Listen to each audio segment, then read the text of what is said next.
أعوذ بالله من الشيطان الرجيم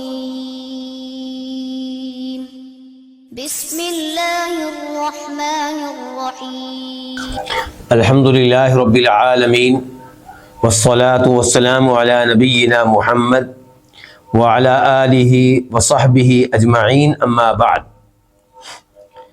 آج ہم الدرر البہیہ کے ساتھ ہیں۔ یہ فقہی کتاب ہے، اس کے مؤلف ہیں امام شوکانی رحمہ اللہ، اور اس کتاب میں کئی کتب ہیں۔ ہم پڑھ رہے ہیں 7ویں کتاب نمبر 7 کتاب الحج، اور اس میں بہت سے موضوعات ہم پڑھ چکے ہیں۔ مثال کے طور پہ ہم نے پڑھا حج کی اقسام پڑھی، ہم نے حالت احرام میں کون کون سے امور ممنوع ہوتے ہیں وہ ہم نے پڑھے، پھر طواف کے بارے میں پڑھا، پھر صفا مروہ کی صحیح کے بارے میں پڑھا۔ اس کے بعد حج کا عام طریقہ ہم نے شروع کیا، اس کا پہلا پارٹ ہو چکا ہے، جس میں تذکرہ کیا گیا تھا میدان عرفات میں جانے کا، وہاں پہ 2 نمازیں جمع کرنے کا، وہاں پہ خطبہ دیے جانے کا۔ پھر تذکرہ ہوا تھا میدان عرفات سے مزدلفہ میں آنے کا، وہاں مغرب عشاء کی نمازیں جمع کرنے کا، رات گزارنے کا، فجر کی نماز ادا کرنے کا۔ پھر تذکرہ ہوا اس بات کا کہ مزدلفہ میں فجر کی نماز کے بعد اللہ کا ذکر کیا جائے، اور سورج طلوع ہونے سے کچھ دیر پہلے تک وقوف کیا جائے۔ اور اس کے بعد آج ہم پڑھیں گے، امام شوکانی فرماتے ہیں ثم یدفعو، پھر وہ نکلے۔ کون نکلے؟ حاجی۔ کہاں سے نکلے؟ مزدلفہ سے۔ ثم یدفعو، پھر وہ نکلے، اور یہ تاریخ کون سی ہے؟ 10 تاریخ، قربانی والا دن۔ ثم یدفعو، پھر وہ نکلے، حتی یأتی بطن محصر، یہاں تک کہ وہ آئے وادی محصر میں۔ اب آپ کہیں گے وادی محصر کسے کہتے ہیں؟ تو وادی محصر کے بارے میں ایک موقف یہ ہے کہ یہ مزدلفہ اور مینا کے درمیان ایک وادی ہے، یعنی کہ جب آپ واپس آ رہے ہیں عرفات سے تو پہلے کیا آئے گا؟ مزدلفہ۔ مزدلفہ کے بعد کیا آئے گا؟ مینا۔ دونوں کے درمیان میں چھوٹی سی جگہ آئے گی، اس کو کیا کہتے ہیں؟ وادی محصر۔ اچھا، اس کو وادی محصر کیوں کہتے ہیں؟ کیونکہ یہ وہ جگہ ہے جہاں پہ جب پہنچا تھا ابرہہ کا لشکر۔ ابرہہ کون؟ جو ہاتھیوں پہ آیا تھا، لشکر لے کر آیا تھا بیت اللہ کو گرانے کے لیے۔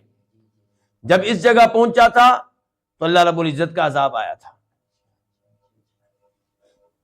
تو اس کو کیا کہتے ہیں؟ وادی محصر۔ یہ لفظ کہاں سے آیا؟ کیونکہ یہاں پہ پہنچ کے ہاتھی والوں کا لشکر جو تھا، اس لشکر کی ہاتھیاں تھک گئیں، ان کی بس ہو گئی، آگے چلنا ان کے لیے ممکن نہ رہا۔ اور یہیں سے قرآن کریم کے الفاظ ہیں کہ ينقلب الیک البصر خاسئا وهو حسیر، یعنی کہ آپ اگر آسمان کی طرف دیکھیں، آسمان میں کوئی عیب ڈھونڈنے کے لیے، کوئی کمی ڈھونڈنے کے لیے، کوئی شگاف تلاش کرنے کے لیے، تو آپ کی نگاہیں واپس آ جائیں گی اور وہ تھکی ہوئی ہوں گی۔ تو یہ ہے وادی محصر۔ تو میں بتا چکا ہوں کہ اس کے بارے میں کیا رائے ہے، کہ نہ یہ مزدلفہ کا حصہ ہے اور نہ مینا کا۔ یہ کئی علماء کرام کا موقف ہے، ان میں سے ایک امام ابن القیم رحمہ اللہ بھی ہے۔ شیخ البانی رحمہ اللہ ان علماء کرام کا یہ موقف نقل کرنے کے بعد کہتے ہیں، لیکن صحیح مسلم میں فضل بن عباس کہتے ہیں کہ یہ محصر جگہ مینا میں سے ہے، یعنی مینا کا حصہ ہے۔ مینا کا کیا ہے؟ حصہ ہے۔ تو ہمارے مؤلف کہتے ہیں کہ ثم یدفعو، پھر یہ حاجی چلے یہاں تک کہ وادی محصر میں آئے۔ ثم يسلك الطريق الوسطى الى الجمرة التي عند الشجرة، ثم يسلك، پھر وہ چلے، یسلک پھر وہ چلے، الطریق الوسطی، اس درمیانے روڈ پہ، اس درمیان والے راستے پہ، اس درمیان والے روڈ پہ جو پہنچاتا ہے کس کی طرف؟ الی الجمرہ، اس جمرے کی طرف، التی عند الشجرہ، جو درخت کے پاس ہے. اچھا، یعنی کہ وہ یہ کہنا چاہتے ہیں کہ جب آپ مزدلفہ سے نکلیں گے مینا میں آنے کے لیے تو وادی محصر آئے گی. وادی محصر کے بعد اب آپ نے کون سا راستہ اختیار کرنا ہے؟ درمیان والا راستہ. یہ درمیان والا راستہ وہ ہے جو آپ کو جمرہ لے جائے گا. جمرہ کسے کہتے ہیں؟ وہ جس کو کنکریاں ماری جاتی ہیں، جس کو اردو میں عام طور پہ لوگ شیطان کہتے ہیں، لیکن علماء کرام اور صحابہ کرام اور احادیث میں اس کو کیا کہا گیا؟ جمرہ. اب جمرے 3 ہیں، تو کس جمرے کے پاس؟ وہ جمرہ جس کے پاس، جو درخت کے پاس ہے. وہ جمرہ جو کس کے پاس ہے؟ درخت کے پاس ہے. اس سے مراد ہے جمرۃ العقبہ. اس جمرے کا نام کیا؟ جمرۃ العقبہ. اور اس کو جمرہ کبریٰ بھی کہتے ہیں، کہ وہ جمرہ جو سب سے بڑا ہے، باقی جمرے چھوٹے ہیں. اچھا، جہاں تک تعلق ہے درخت کا، امام شوکانی نے کہا ہے کہ آپ وادی محصر کے بعد اس درمیان والے روڈ پہ چلیں گے جو آپ کو اس جمرے کے پاس پہنچا دے گا جو جمرہ درخت کے پاس ہے. لیکن یہ درخت آج وہاں پہ موجود نہیں ہے. آج کیا؟ امام شوکانی کے زمانے میں بھی یہ درخت موجود نہیں تھا. تو پھر امام شوکانی نے کیوں کہا درخت کے پاس؟ کیونکہ وہ احادیث، جن احادیث میں تذکرہ آیا ہے آپ کے حج کا، اس میں جناب جابر یہی کہتے ہیں کہ پھر آپ اس جمرے کے پاس پہنچے تو درخت کے پاس ہے، کیونکہ وہاں درخت تھا کسی زمانے میں. تو امام شوکانی نے حدیث والے الفاظ کا انتخاب کرتے ہوئے، انہیں اختیار کرتے ہوئے کہہ دیا درخت کے پاس، ورنہ اب وہاں پہ درخت نہیں ہے، بلکہ امام شوکانی کے زمانے میں بھی موجود نہیں تھا. امام شوکانی کہتے ہیں وہی ہے جمرۃ العقبہ، اور یہ جمرۃ العقبہ ہے. یہ جمرہ جو درخت کے پاس ہے، اس کا نام کیا؟ جمرۃ العقبہ. اچھا، جمرۃ العقبہ کے بارے میں حافظ ابن حجر رحمہ اللہ اپنی کتاب فتح الباری میں فرماتے ہیں کہ یہ جمرہ جو ہے، کون سا؟ جمرۃ العقبہ، یہ باقی 2 جمروں سے 4 چیزوں میں منفرد ہے. یعنی کہ 4 چیزیں اس میں ہیں، باقی 2 میں نہیں ہیں. نمبر 1 کہتے ہیں کہ یہی وہ جمرہ ہے جس کو کنکریاں ماری جائیں گی 10 تاریخ کو، یوم النحر. باقی 2 کو 10 تاریخ کو کنکریاں باقی 2 کو نہیں ماری جائیں گی. 10 تاریخ کو صرف ایک جمرے کو کنکریاں ماری جائیں گی، اور وہ یہی ہے جمرۃ العقبہ. تو اس لحاظ سے باقی 2 جمروں سے کیا ہو گیا؟ منفرد ہو گیا. نمبر 2، اس جمرے کو جب بھی کنکریاں ماری جائیں گی تو کنکریاں مارنے کے بعد آپ رکیں گے نہیں دعا کے لیے، جبکہ باقی 2 جمروں کو 11 اور 12 کو کنکریاں ماری جائیں گی، اور کنکریاں مارنے کے بعد آپ دعا کے لیے رکیں گے.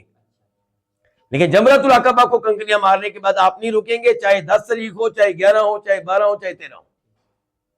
کتنی چیزیں ہو گئیں؟ 2. تیسرے نمبر پہ کہ اس کو کنکریاں ماری جائیں گی چاس کے وقت. 10 تاریخ کو جب اسے کنکریاں ماری جائیں گی، کب ماری جائیں گی؟ چاس کے وقت. جبکہ باقی 2 جمرے جو ہیں ان کو کنکریاں مارنی ہے ہم نے 11-12 کو ظہر کی اذان کے بعد، زوال کے بعد. یعنی کہ اور چوتھے نمبر پہ حافظ ابن حجر کہتے ہیں کہ یہ اس لحاظ سے منفرد ہے کہ اس کو کنکریاں ماری جائیں گی اس کے نیچے کھڑے ہو کے، اس کے نیچے والی سائڈ سے کھڑی ہو کے ماری جائیں گی. یہ سنت ہے مطلب. تو یہ 4 چیزیں حافظ ابن حجر کہتے ہیں جو اس بڑے جمرہ میں ہیں، باقی 2 میں نہیں ہے.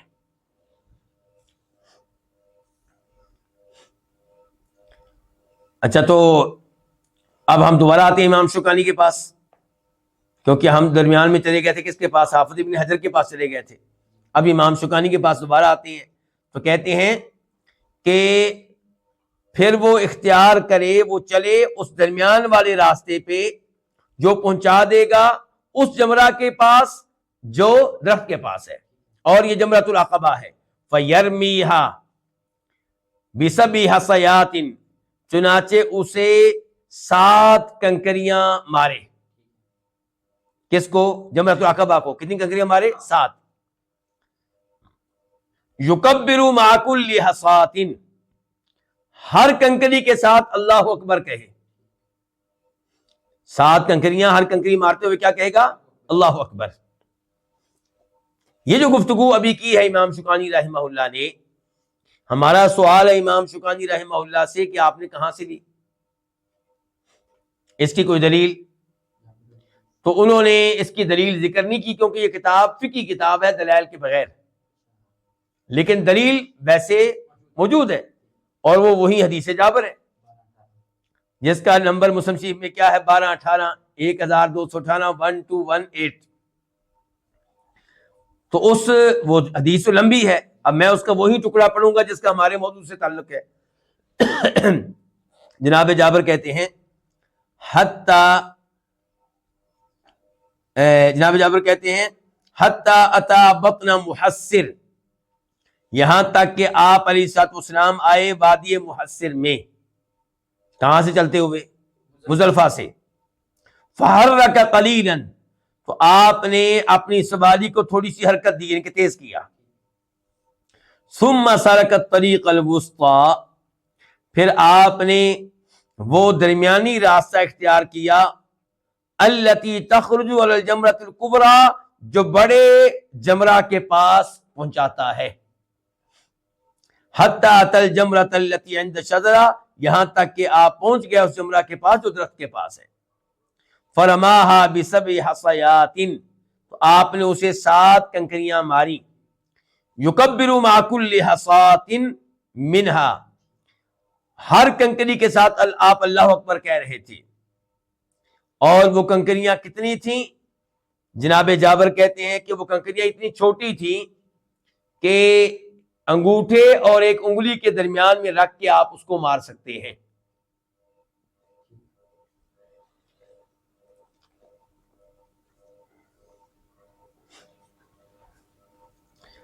اس کے بعد فرماتے ہیں امام شوکانی وَلَا يَرْمِيهَا إِلَّا بَعْدَ طُلُوعِ الشَّمْسِ، اور اسے کنکریاں نہ مارے. کسے؟ جمرۃ العقبہ کو. اسے کنکریاں نہ مارے مگر سورج طلوع ہو جانے کے بعد، یعنی کہ 10 تاریخ کو جب کنکریاں ماریں گے اس کو تو سورج طلوع ہو جانے کے بعد مارے، ان کو اس سے پہلے نہیں. إِلَّا النِّسَاءَ وَالصِّبْيَانَ، سوائے عورتوں اور بچوں کے. فَيَجُوزُ لَهُمْ، بس ان کے لیے جائز ہے، قبل ذالک، اس سے پہلے. کس سے پہلے؟ سورج طلوع ہونے سے پہلے. اب اس کی کیا دلیل ہے جو بھی گفتگو ہم نے سنی ہے امام شوکانی سے؟ تو امام مسلم روایت کرتے ہیں، اور مسلم شریف میں حدیث کا نمبر ہے 1299 1299، اور یہ بھی جناب جابر ہی ہیں. کہتے ہیں کہ رما رسول اللہ صلی اللہ علیہ وسلم الجمرۃ یوم النحر ضحی، آپ علیہ الصلوۃ والسلام نے قربانی والے دن جمرے کو کنکریاں ماری، ضحی، چاش کے وقت. کب؟ چاش کے وقت. وَأَمَّا بَعْدُ فَإِذَا زَالَتِ الشَّمْسُ، اور قربانی والے دن کے بعد آپ کنکریاں مارتے رہے زوال شمس کے بعد. زوال شمس یعنی کہ جب زور کی نماز کا وقت شروع ہو جاتا ہے، اس کے بعد آپ کنکریاں مارتے رہے. ان کی 11 تاریخ کو، 12 تاریخ کو اور 13 تاریخ کو آپ نے تینوں جمرہ کو کنکریاں ماری ہیں زوال شمس کے بعد.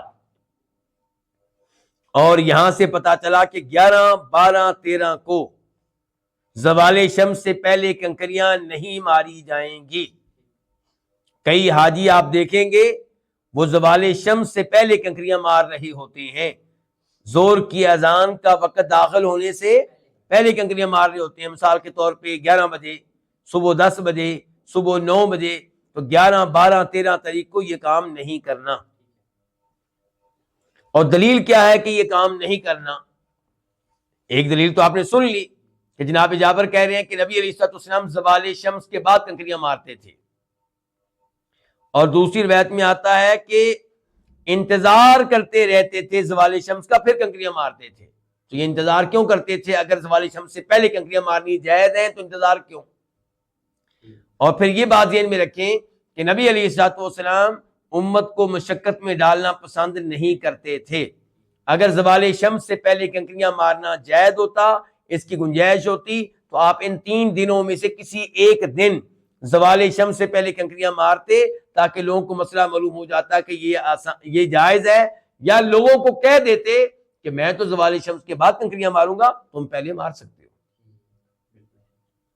میں آپ کو اس کی دلیل دیتا ہوں کہ جب آپ عرفات میں ٹھہرے جبل رحمت کے پاس، تو آپ نے کہا تھا لوگوں میں یہاں پہ وقوف کر رہا ہوں، ویسے پورا عرفات وقوف کرنے کی جگہ ہے، تو یہاں پہ بھی آپ کہہ سکتے تھے کہ میں زوال شمس کے بعد کنکریاں مار رہا ہوں، لیکن پورے دن میں تم کسی وقت بھی کنکریاں مار سکتے ہو۔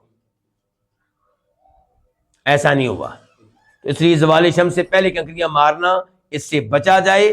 لیکن آپ دیکھیں گے، اللہ مجھے اور آپ کو حج پہ لے کر جائے، عمرے پہ لے کر جائے، آپ دیکھیں گے کہ لوگ کثرت کے ساتھ زوال شمس سے پہلے کنکریاں مار رہے ہوتے ہیں، اور پھر کہہ رہے ہوتے ہیں کہ سعودی علماء نے یہ فتویٰ دے دیا ہے۔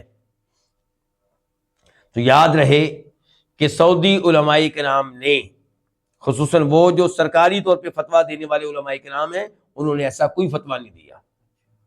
حالانکہ انتظامیہ کی خواہش رہتی ہے کہ ایسا فتویٰ ہو تاکہ لوگ جو ہیں پورا دن کنکریاں مارتے رہیں اور بھیڑ نہ ہو اور ہلاکتیں نہ ہوں، کوئی فوتگی نہ ہو۔ ایسے بھی سال آئے جن سالوں میں وہاں پہ بڑی فوتگیاں ہوئیں، اس کے باوجود سعودی علماء کرام نے کوئی ایسا فتویٰ نہیں دیا۔ البتہ خیموں کے جو ہوتے ہیں بڑے، وہ علماء نہیں ہوتے، وہ عام لوگ ہوتے ہیں۔ جیسے آپ کہہ لیں خیمے کا سربراہ، جس نے حکومت سے لائسنس لیا ہے کہ میں اتنے حاجیوں کو حج کراؤں گا، مجھے خیمہ الاٹ کیا جائے، تو وہ ان کی خواہش رہتی ہے کہ یہ لوگ نکلیں، کنکریاں ماریں، جائیں وغیرہ، لیکن علماء نے کوئی ایسا فتویٰ نہیں دیا۔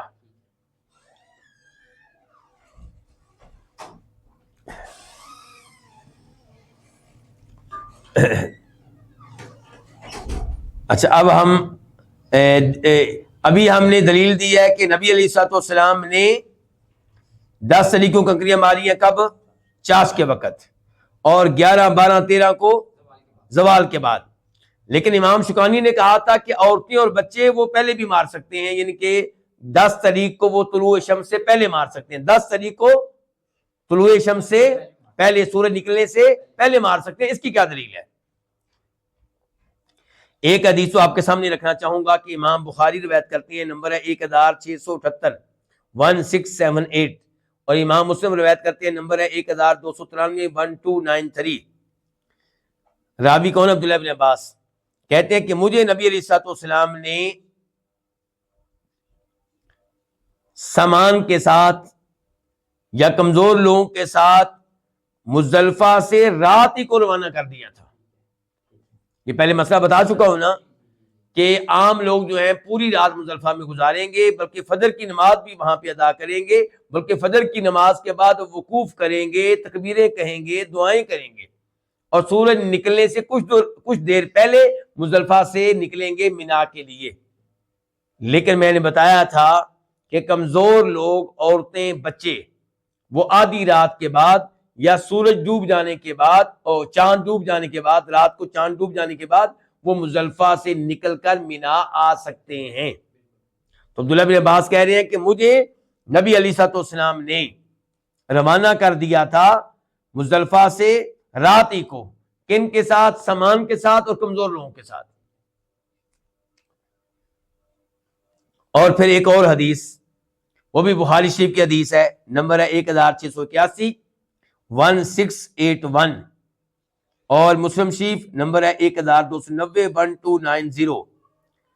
راوی ہیں سیدہ عائشہ رضی اللہ عنہا، کہتی ہیں کہ استأذنت سودۃ رسول اللہ صلی اللہ علیہ وسلم، کہ سودا کون ہے؟ ام المؤمنین، ہماری ماں، نبی علیہ السلام کی وائف، اور ان سے آپ نے شادی کب کی تھی؟ سیدہ خدیجہ کے بعد، سیدہ عائشہ سے پہلے۔ تو یہ سودا جو ہے، انہوں نے اجازت مانگی نبی علیہ الصلوۃ والسلام سے لیلۃ المزدلفہ، مزدلفہ کی رات، کہ تدفع قبلہ، کہ وہ آپ علیہ الصلوۃ والسلام سے پہلے ہی مزدلفہ سے نکلنا چاہتی ہیں مینا کے لیے۔ وقبل حتمت الناسی، اور لوگوں کی بھیڑ سے پہلے پہلے وہ نکلنا چاہتی ہیں. وکانت امرأۃ ثبیقہ، سیدہ عائشہ فرماتی ہیں کہ وہ بھاری جسم، ان کا جسم بھاری تھا. بھاری جسم کے لیے چلنا مشکل ہوتا ہے، تو ان کا جسم بھاری تھا. فأذن لها، تو آپ علیہ السلام نے ان کو اجازت دے دی. فخرجت قبل دفعہ، چنانچہ وہ مزدلفہ سے نکلی نبی علیہ السلام کے نکلنے سے پہلے.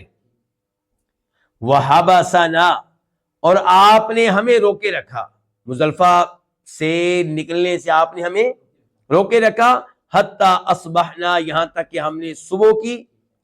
فدفعنا بدفعہ، تو ہم نکلی آپ علیہ السلام کے ساتھ ساتھ.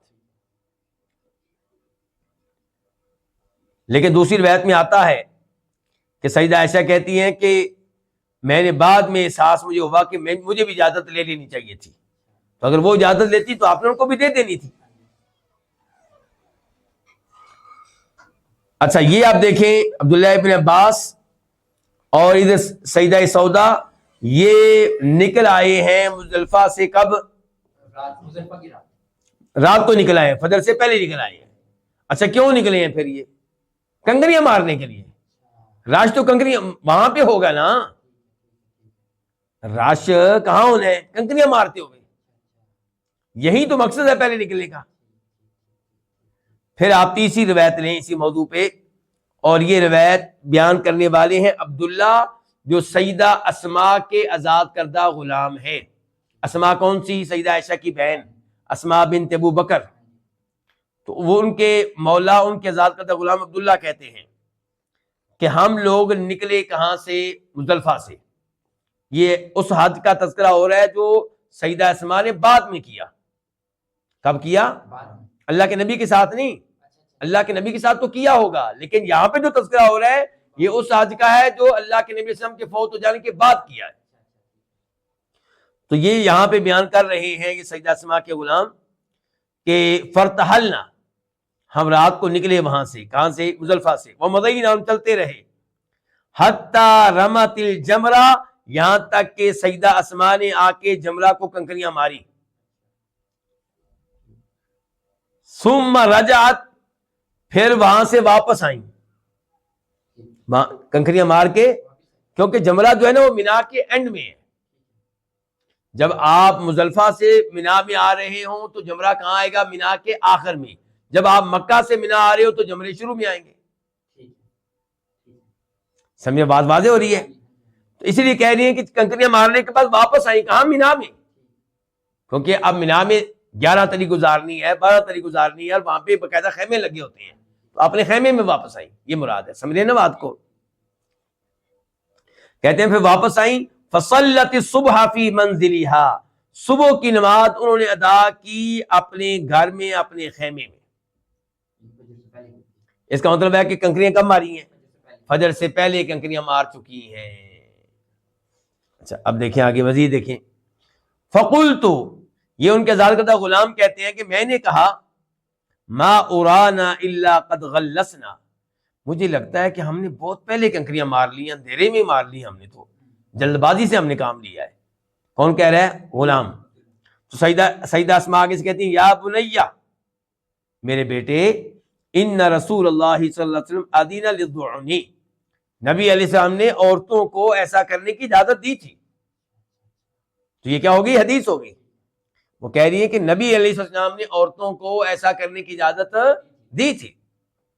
تو اس سے بھی پتا چلا کہ کنکریاں پہلے ماری جا سکتی ہیں. اور یہ حدیث جو ہے سیدہ اسماء والی، یہ بخاری شریف میں اس کا نمبر ہے 1679، 1679.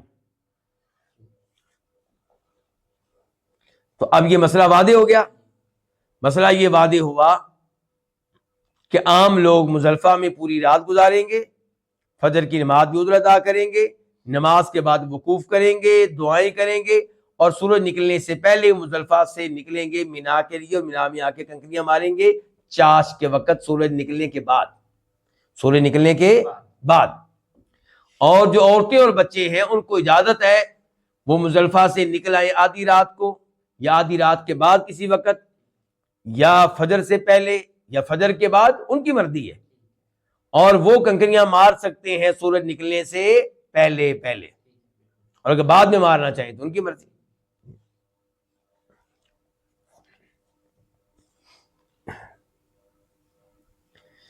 اس کے بعد فرماتے ہیں امام شوکانی رحمہ اللہ، وَيَحْلِقُ رَأْسَهُ أَوْ يُقَصِّرُ، اور وہ اپنے سر کو منڈوائے یا اس کے بال کتروائے،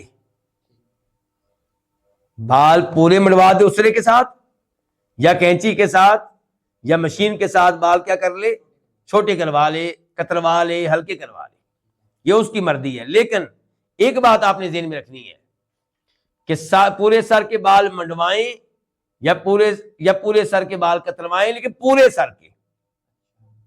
یہ جو فتویٰ دیا گیا ہے کئی فقہا کی طرف سے کہ سر کے 3 انگلیوں کے برابر یا 1/4 حصے کے برابر بال کاٹ لیں، کچھ ادھر سے کاٹ لیں، کچھ ادھر سے کاٹ لیں، یہ فتویٰ اس کی کوئی دلیل نہیں ہے، اس کی کوئی دلیل۔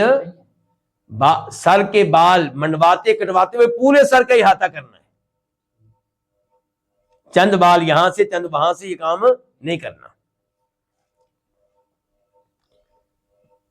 اچھا، اس کی کیا دلیل ہے اب کہ سر کے بال منڈوا لے یا سر کے بال کٹوا لے؟ بلکہ میں ایک جملہ اور پڑھ لوں، امام شوکانی کہتے ہیں فَيَحِلُّ لَهُ كُلُّ شَيْءٍ، تو اس کے لیے ہر چیز حلال ہو جائے گی۔ کس کے لیے؟ اس حاجی کے لیے جس نے کنکریاں مار لی ہیں اور سر کے بال منڈوا لیے یا کٹوا لیے ہیں، کہتے ہیں اس کے لیے ہر چیز حلال ہو جائے گی الا النساء، سوائے عورتوں کے۔ ان کے خوشبو لگانا جائز ہو گیا، چادریں اتار کے قمیض پہننا، شلوار پہننا کیا ہو گیا؟ جائز ہو گیا، اور اس قسم کے دیگر امور جو اس کے اوپر حرام تھے وہ سب جائز ہو گئے، لیکن بیگم اس کے لیے اب بھی حلال نہیں ہوئی۔ اچھا، اب اس موضوع پہ اب ہم احادیث کی طرف آتے ہیں۔ پہلی حدیث جو ہے امام بخاری اور امام مسلم روایت کرتے ہیں انس بن مالک رضی اللہ عنہ سے، اور الفاظ یہاں پہ صحیح مسلم کے ہیں۔ حدیث کا نمبر ہے صحیح مسلم میں 1305 1305۔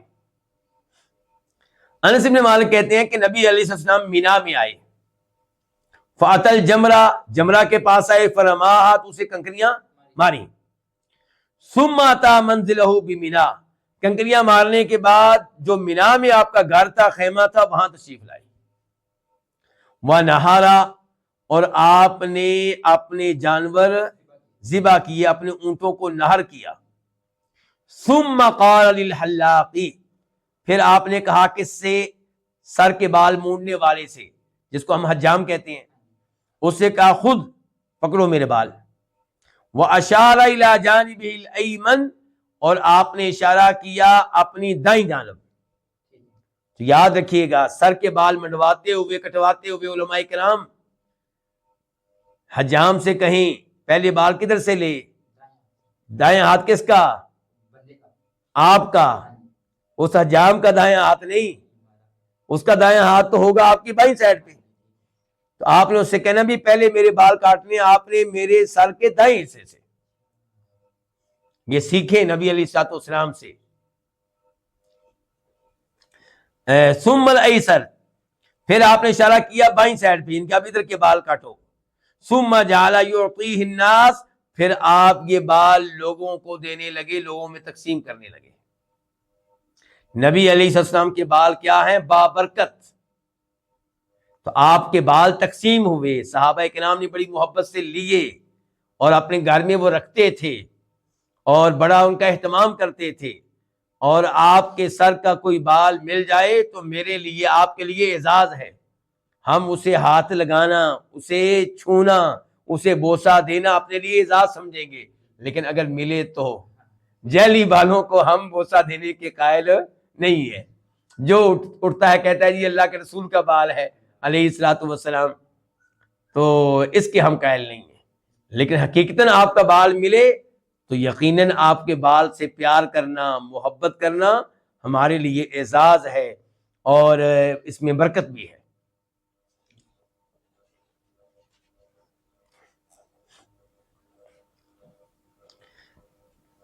آپ نے جس صحابی کی ڈیوٹی لگائی تھی کہ آپ لوگوں میں بال تقسیم کر دیں، ان کا نام بھی بتا دوں، وہ تھے ابو طلحہ۔ کون؟ ابو طلحہ انس بن مالک کے کیا لگتے تھے؟ یہ حدیث ابھی ہم نے جو پڑھی ہے انس بن مالک کی تھی. تو ابو طلحہ انس بن مالک کے کیا لگتے ہیں؟ ان کی والدہ کے شوہر ستیلے باپ. ستیلے باپ جی.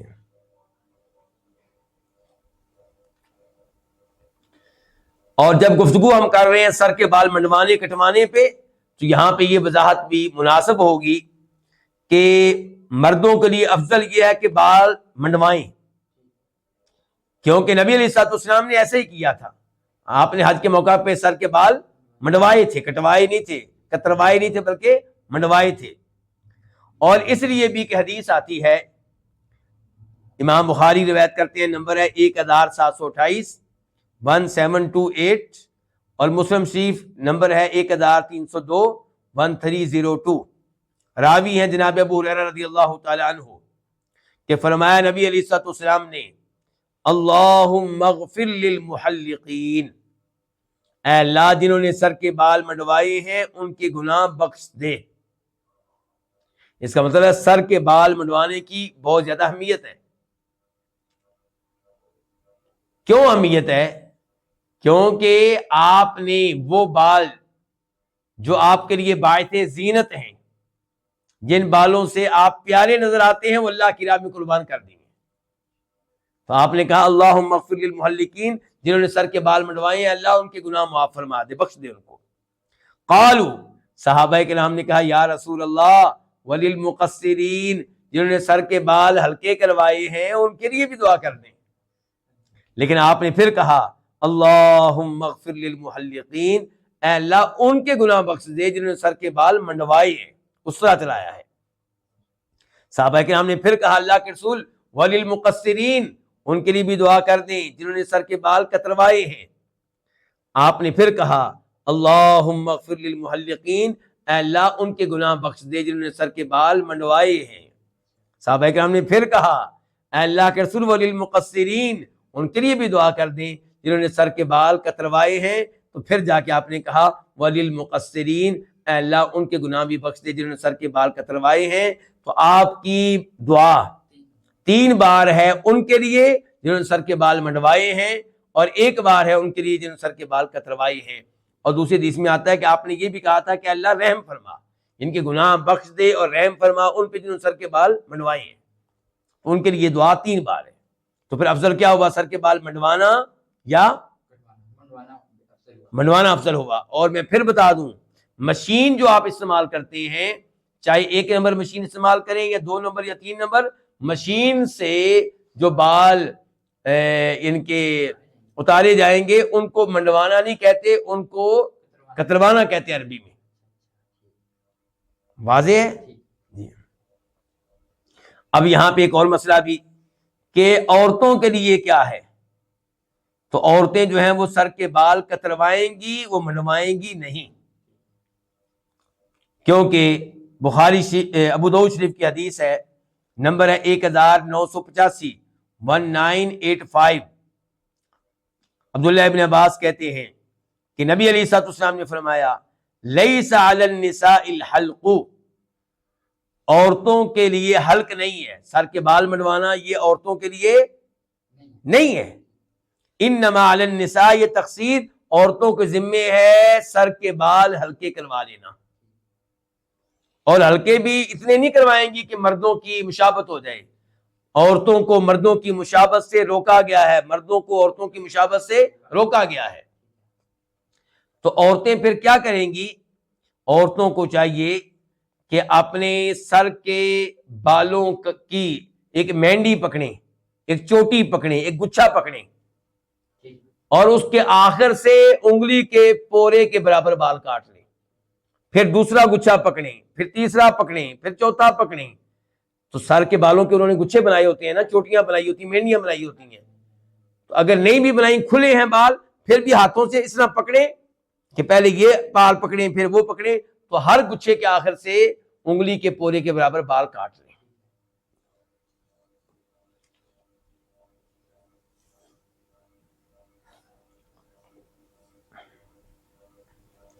اچھا، اب حاجی کتنے کام کر چکا ہے؟ کنکریاں مار چکا ہے، اور اس کے بعد کیا تذکرہ کیا امام شوکانی نے کس چیز کا؟ سر کے بال منڈوانے اور کٹوانے کا، تو یہاں پہ میں وضاحت کر دوں کہ نبی علیہ الصلوۃ والسلام کی سنت کیا ہے۔ آپ کی سنت یہ ہے کہ 10 تاریخ کو پہلے کنکریاں ماری جائیں، پھر قربانی کے جانور ذبح کیے جائیں، پھر سر کے بال منڈوائے جائیں یا کٹوائے جائیں، اور پھر طواف کیا جائے، جس کو طواف افاضہ کہتے ہیں۔ یہ ترتیب سنت ہے، واجب نہیں ہے۔ حنفی علماء کرام یہ فتویٰ دیتے ہیں کہ یہ واجب ہے، اور یہ فتویٰ احادیث کے مطابق نہیں ہے۔ درست بات یہ ہے کہ اس دن ترتیب آگے پیچھے کی جا سکتی ہے، اور یہ حدیث امت کے لیے رحمت ہے کہ ترتیب آگے پیچھے کی جا سکتی ہے۔ اسی وجہ سے لوگ اس دن تقسیم ہو جاتے ہیں، کوئی کنکریاں مار رہا ہے، کوئی سر کے بال منڈوا رہا ہے، کوئی جانور ذبح کر رہا ہے، کوئی طواف کے لیے چلا گیا ہے۔ اگر آپ کہیں گے کہ ترتیب واجب ہے تو امت مشقت میں پڑ جائے گی۔ کیوں؟ اس کا مطلب یہ ہے کہ سارے لوگ کنکریاں مار کر کیا کریں؟ بال نہیں کٹوائیں گے، بیٹھ جائیں انتظار میں کہ کب جانور ہمارا ذبح ہوگا، پھر سر کے بال کٹوائیں گے۔ اور جانور ذبح کرنا اتنا آسان نہیں ہے، اس کو تو 3 دن لگ جاتے ہیں۔ کچھ لوگوں کے جانور ذبح ہوتے ہیں پہلی تاریخ کو، یعنی کہ 10 تاریخ کو، کچھ کے 11 تاریخ کو، کچھ کے 12 تاریخ کو۔ تو کیا یہ لوگ پھر بیٹھے رہیں گے، طواف نہیں کریں گے؟ تو یہ فتویٰ غیر مناسب ہے۔ درست فتویٰ کیا ہے کہ جو ترتیب اللہ کے نبی نے اختیار کی علیہ الصلوۃ والسلام، اس ترتیب کو اختیار کریں گے تو یہ افضل ہے، بہتر ہے۔ لیکن آپ اپنی آسانی کے لیے کوئی بھی ترتیب اپنا سکتے ہیں۔ اچھا، اب امام شوکانی فرماتے ہیں، اچھا کہ ہر چیز حلال ہو چکی ہے سوائے عورتوں، کیسے ہی ہے؟ تو یہاں پہ دلیل کیا ہے؟ دلیل ابن ماجہ کی حدیث ہے 3041 3041، اور دیگر کتب میں بھی حدیث آئی ہے۔ عبداللہ ابن عباس کہتے ہیں کہ جب کوئی جمرے کو کنکریاں مار لے اس کے لیے ہر چیز حلال ہوگی۔ کون کہہ رہے ہیں؟ عبداللہ ابن عباس، حدیث نہیں، اپنا فتویٰ دے رہے ہیں، کہہ رہے ہیں جو کنکریاں مار لیں تو ہر چیز حلال ہو جائے گی سوائے عورتوں کے۔ کہا گیا خوشبو بھی؟ انہوں نے کہا کہ میں نے نبی علیہ الصلوۃ والسلام کو دیکھا کہ آپ کستوری لگاتے تھے، تو کیا کستوری خوشبو ہے؟ ان کی خوشبو ہی تو ہے۔ تو اس سے کیا پتا چلا کہ اب یہ حاجی جو ہے جب کنکریاں مار چکا تو اب یہ خوشبو لگا سکتا ہے، عورتوں کے علاوہ ہر چیز کیا ہو چکی ہے؟ حلال ہو چکی ہے۔ امام شوکانی فرماتے ہیں اس کے بعد وَمَنْ حَلَقَ أَوْ ذَبَحَ أَوْ أَفَاضَ إِلَى الْبَيْتِ قَبْلَ أَنْ يَرْمِيَ فَلَا حَرَجْ، اور جو سر کے بال منڈوائے، او ذبح یا جانور ذبح کرے، او افاض الی البیت یا بیت اللہ کا طواف کرے، طواف افاضہ، قبل ان یرمیا کنکریاں مارنے سے پہلے، یعنی کہ امام شوکانی نے بتایا کہ پہلا کام کیا کرنا، اسے کنکریاں مارنا، ایسے ہی ہے۔ اب کہہ رہے ہیں کہ جو سر کے بال منڈوا لے کنکریاں مارنے سے پہلے، یا جانور ذبح کر لے کنکریاں مارنے سے پہلے، یا طواف افاضہ کر لے کنکریاں مارنے سے پہلے، فلا حرج، تو اس میں کوئی حرج نہیں ہے، یعنی کہ ترتیب واجب نہیں ہے۔ کیا دلیل ہے جی امام شوکانی رحمہ اللہ؟ تو دلیل امام شوکانی تو ذکر نہیں کریں گے، لیکن دلیل ہمیں معلوم ہے کہ امام بخاری روایت کرتے ہیں، نمبر ہے 1736 1736، اور مسلم شریف میں نمبر ہے 1306 1306۔ راوی ہیں عبداللہ بن عمر بن عاص کہ نبی علیہ الصلوۃ والسلام نے حجۃ الوداع کیا تو لوگ آپ سے سوال کرنے لگے۔ ایک جگہ کسی آدمی نے آ کے کہا کہ اللہ کے رسول علیہ السلام، مجھے علم نہیں تھا تو میں نے جانور ذبح کرنے سے پہلے ہی سر کے بال منڈوا لیے۔ سنت ترتیب کیا ہے؟ پہلے کنکریاں، پھر جانور ذبح کرنا، پھر سر کے بال منڈوانا۔ تو کہہ رہے میں نے سر کے بال منڈوا لیے ذبح کرنے سے پہلے۔ آپ نے کہا اذبح ولا حرج، اب جانور ذبح کر لو، کوئی مسئلہ نہیں۔ ایک اور آدمی آیا، اس نے کہا اللہ کے رسول السلام، مجھے پتا نہیں تھا تو میں نے کنکریاں مارنے سے پہلے ہی جانور ذبح کر لیے، کنکریاں مارنے سے پہلے۔ تو آپ نے کہا ارمی ولا حرج، اب کنکریاں مار لو، کوئی مسئلہ ہی نہیں۔ عبداللہ بن عمر بن عاص پھر کہتے ہیں فما سئل يومئذ عن شيء قدم ولا اخر الا قال افعل ولا حرج، جس چیز کے بارے میں آپ سے پوچھا گیا کہ یہ پہلے ہوگی یہ بعد میں ہوگی اس دن 10 تاریخ کو، تو آپ نے ایک ہی جواب دیا کوئی بات نہیں اب کر لو. تو پتہ چلا 10 تاریخ کے اعمال میں ترتیب واجب نہیں ہے. آپ نے کنکریاں مار لی ہیں، سر کے بال منڈوائیں اور آپ طواف وغیرہ کریں، کپڑے نارمل پہن لیں، قربانی کا جانور آپ کا ذبح ہو جائے گا. آج ہو جائے 10 تاریخ کو اچھی بات ہے، ورنہ 11 کو ہو جائے گا، 12 کو ہو جائے گا، کوئی ٹینشن نہ لیں اس کی. آپ البتہ ذبح ہونا چاہیے. اگر آپ سرکاری کوپن خریدتے ہیں حکومت کا، حکومت کی طرف سے کوپن وہاں بکتے ہیں کہ آپ قربانی کے پیسے جمع کروائیں، مثال کے طور پہ 400 ریال 500 ریال، اور وہ آپ کو کوپن دیں گے جو دلیل ہوگی کہ آپ کی طرف سے جانور ذبح کیا جائے گا. تو جب آپ نے یہ ذمہ داری سرکار پہ ڈال دی، سعودی حکومت پہ ڈال دی، جن کو اللہ نے وہاں پہ حکومت دے رکھی ہے، تو اب آپ ٹینشن نہ لیں. اب یہ ذمہ داری ان کے اوپر ہے اور وہ کرتے ہیں.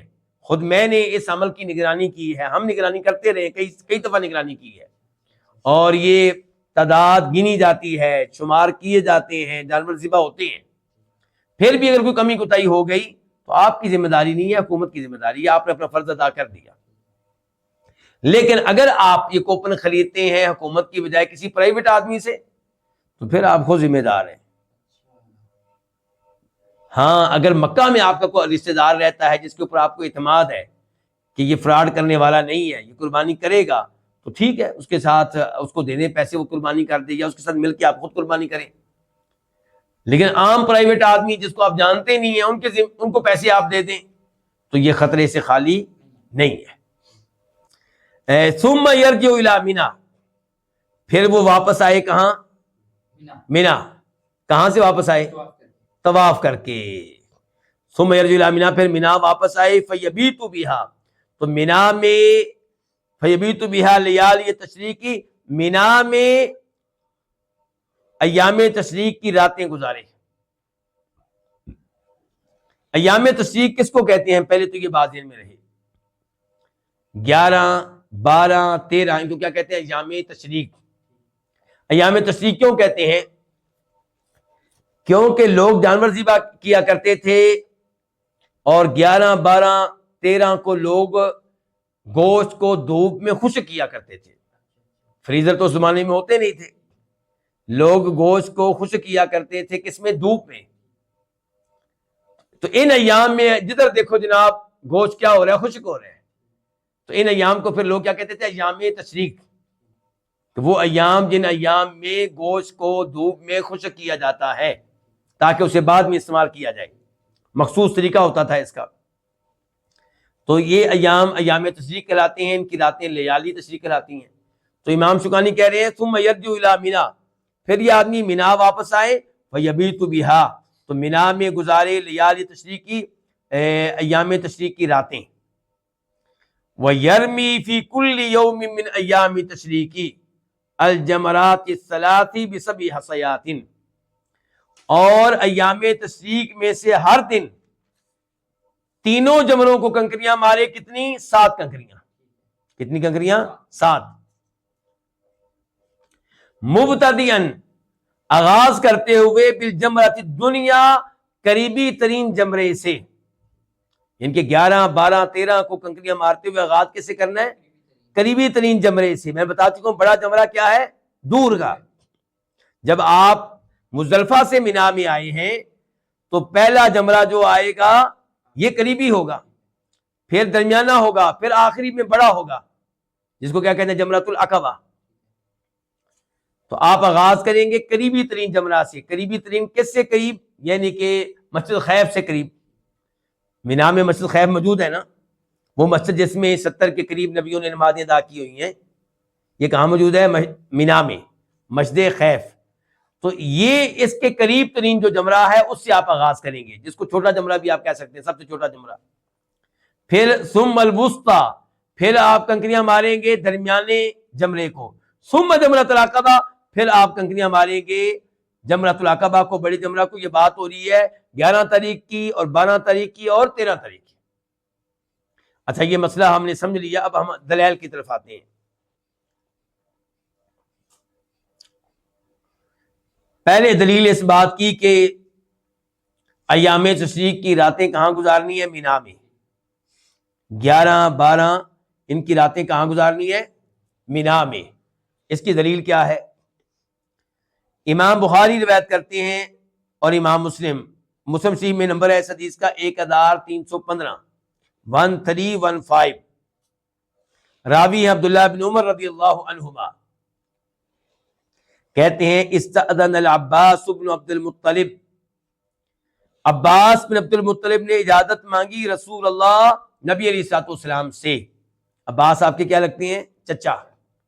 آپ کے چچا نے اجازت مانگی اپنے بھتیجے سے اللہ کے رسول سے علیہ الصلوۃ والسلام کس بات کی؟ ان یبیت بمکہ لیالی منا من اجل سقایتہ، کہ وہ مینا کی راتیں، مینا والی راتیں گزارنا چاہتے ہیں مکہ میں. کیوں؟ کیونکہ وہ لوگوں کو پانی پلاتے ہیں، زمزم پلاتے ہیں. فأذن لہ، تو آپ نے ان کو اجازت دے دی. آپ نے ان کو کیا دے دی؟ اجازت دے دی. کس بات کی؟ کہ وہ ان کو مینا کی راتیں معاف ہیں. وہ مینا کی راتیں مینا کی بجائے کہاں گزار لیں؟ مکہ میں گزار لیں. تو یہ جو انہوں نے رخصت مانگی اور آپ نے رخصت دی، اس بات کی دلیل ہے کہ جن کا عذر نہیں ہے ان پہ واجب ہے کہ مینا میں یہ راتیں گزاریں. اگر یہ واجب نہ ہوتا تو آپ کہتے چچا اجازت کیوں مانگ رہے ہیں آپ؟ یہ تو واجب نہیں ہے. اجازت مانگنے کی آپ کو ضرورت نہیں ہے، رخصت لینے کی آپ کو ضرورت نہیں ہے، چھٹی لینے کی آپ کو ضرورت نہیں ہے. انہوں نے رخصت مانگی اور آپ نے رخصت دی.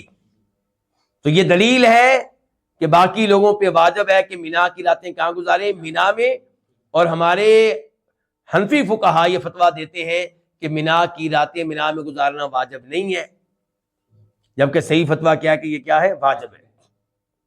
کم از کم حاجی لوگ آدھی رات سے زیادہ حصہ مینا میں گزاریں. اگر رات مغرب سے لے کے فجر طلوع ہونے تک 12 گھنٹے کی ہے تو 6 گھنٹے سے زیادہ وقت مینا میں گزارے، اور بہتر یہ ہے کہ پوری رات مینا میں گزارے.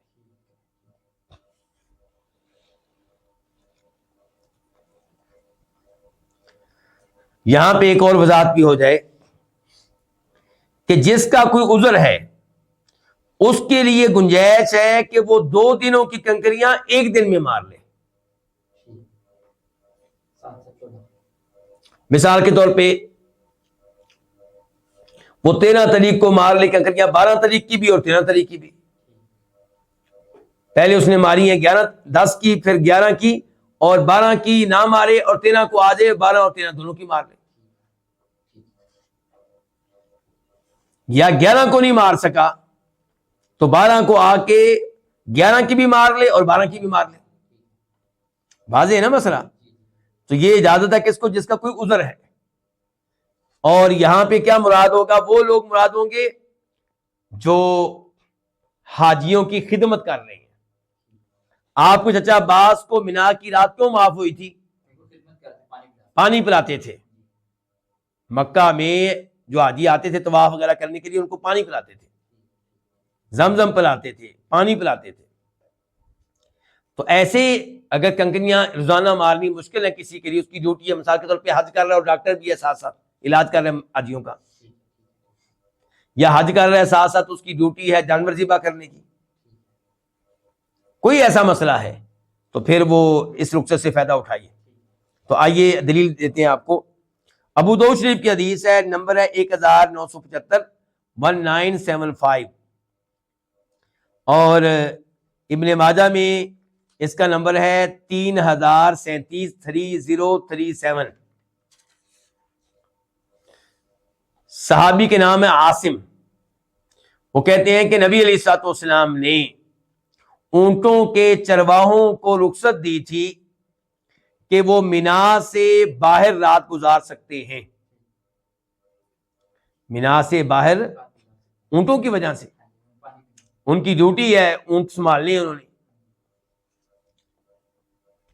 اور پھر ساتھ آپ نے ان کو کیا رخصت دی کہ وہ قربانی والے دن کنکریاں ماریں. قربانی والے دن کنکریاں کس کو ماری جاتی ہیں؟ بڑے جمرہ کو. پھر وہ اگلے دن بھی کنکریاں ماریں. اگلا دن کون سا ہو گیا؟ 11 کو مارنی تینوں کو. اور پھر وہ کیا کریں؟ 2 دن کی کنکریاں مار لیں. کیا کریں؟ 2 دن کی کنکریاں مار لیں. اور یہ حدیث صحیح ہے. اچھا یہاں پہ چھوٹا سا مسئلہ یہ بھی بیان ہو جائے کہ حاجی چاہے تو مینا والے دنوں میں، مینا والی راتوں میں ہر رات وہ بیت اللہ کا آ کے طواف کر سکتا ہے. یہ طواف کون سا ہوگا؟ نفلی طواف.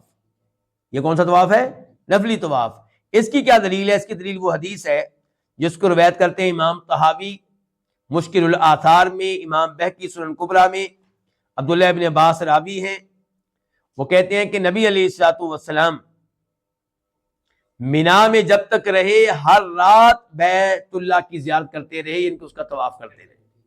شیخ البانی رحمہ اللہ نے اس حدیث کو صحیح قرار دیا ہے. یہ آپ کو مل جائے گی شیخ البانی کی کتاب الصحیحہ میں، اور وہاں پہ اس کا نمبر ہوگا 804-804. تو یہاں پہ ہم آج کے درس کا اختتام کرتے ہیں. اور یہ مینا کی راتوں کا مسئلہ اب واضح ہو گیا. ایک تو یہ واضح ہوا کہ مینا کی راتیں مینا میں گزارنی کیا ہے؟ واجب ہے. اور پھر یہ بھی معلوم ہوا کہ جن کا عذر ہے، جن کی کوئی ڈیوٹی ہے، مصروف ہے ڈیوٹی کی وجہ سے، وہ چاہیں تو 2 دن کی کنکریاں 1 دن مار لیں. اور یہ بھی واضح کر دوں کہ 12 تاریخ کو کنکریاں مارنے کے بعد، کنکریاں کب ماری جائیں گی؟ 12 تاریخ کو زوال کے بعد، یعنی کہ زور کی اذان کے بعد. تو 12 تاریخ کو کنکریاں مارنے کے بعد اگر کوئی جلدی مینا سے جانا چاہے تو اس کو رخصت جا سکتا ہے. 12 تاریخ کو کنکریاں مارنے کے بعد مینا چھوڑ دے. اگر وہ مکہ کا آدمی ہے، مکہ میں رہتا ہے، تو اس کا حج ختم ہوا. اگر وہ مکہ کا نہیں ہے، مدینہ سے آیا حج کرنے کے لیے، ریاض سے آیا ہے، دلی سے آیا ہے، لاہور سے آیا ہے، کراچی سے آیا ہے، ڈھاکہ سے آیا ہے، تو وہ مکہ میں آ جائے. اور جب مکہ سے نکلنے لگے، سفر کر کے جانے لگے، تو پھر الوداعی طواف کر لے. بس الوداعی طواف رہ گیا، حج مکمل ہو چکا ہے. تو 12 تاریخ کو حاجی لوگ مینا سے جا سکتے ہیں. لیکن افضل کیا ہے؟ افضل یہ کہ 12 تاریخ کو کنکریاں مارنے کے بعد آپ واپس اپنے خیمے میں آئیں، 1 رات اور گزاریں. یہ رات کون سی ہوگی؟ 13ویں رات، کیونکہ اسلامی لحاظ سے، عربی لحاظ سے پہلے رات ہوتی، بعد میں دن ہوتا ہے. تو اب 13 تاریخ کی رات آ گئی ہے. یہ رات بھی آپ مینا میں گزاریں، اور 13 تاریخ کو زوال کے بعد تینوں جمرات کو کنکریاں ماریں. اب مینا سے نکلیں، اور یہی سنت ہے نبی علیہ الصلوۃ والسلام کی. آپ 13 تاریخ کو بھی رکے تھے، 13 تاریخ کو زوال کے بعد کنکریاں ماری تھی تینوں جمرات کو، اس کے بعد آپ مکہ میں آئے تھے. اللہ رب العزت سے دعا ہے کہ اللہ تعالیٰ ہمیں سنت کے مطابق حج کرنے کی توفیق عنایت فرمائے. انشاءاللہ اس موضوع پہ گفتگو جاری رہے گی. وآخر دعوانا الحمد للہ رب العالمین.